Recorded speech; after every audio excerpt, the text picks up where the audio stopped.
L'exposition sur le pétrole se veut la nouvelle vitrine de l'Iran, qui a récupéré avec l'accord de Vienne la possibilité d'exporter son or noir. Sauf que cette année, l'événement a une saveur particulière.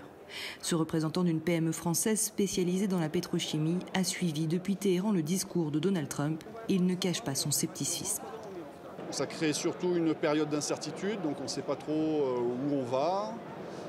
C'est sûr que établir des relations économiques, ça prend du temps, c'est compliqué et c'est vrai que ça va devenir encore plus compliqué pour effectuer de nouveaux contrats. En toile de fond de ces discussions avec son partenaire iranien, le retour des sanctions américaines sur la République islamique.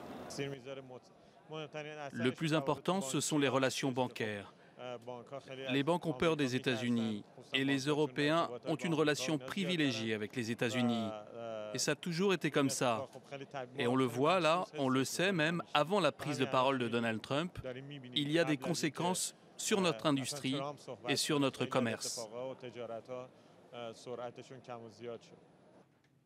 Et ce retour des sanctions pourrait avoir aussi un impact sur un autre secteur, les médicaments.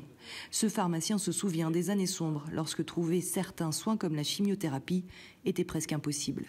Et déjà, le retrait des États-Unis a des conséquences sur ses étagères. Ce médicament allemand, ça fait environ 3 mois qu'on ne le reçoit plus, car l'achat en dollars est trop cher. Celui-ci est français et ça fait aussi 3 mois qu'on ne le reçoit pas. Idem pour ces médicaments américains ou européens dont les prix ont doublé en quelques mois.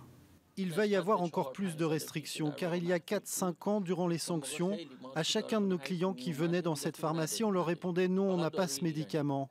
Nous n'avions que des médicaments iraniens. Et puis la situation s'est améliorée, on a reçu de nouveau les médicaments étrangers. Et là, je pressens qu'on va revivre cette période où nous n'avions pas ces médicaments.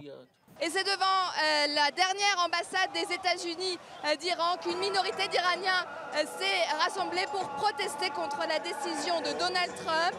Cette minorité d'Iraniens qui demande désormais le retrait pur et simple de l'Iran de cet accord sur le nucléaire iranien.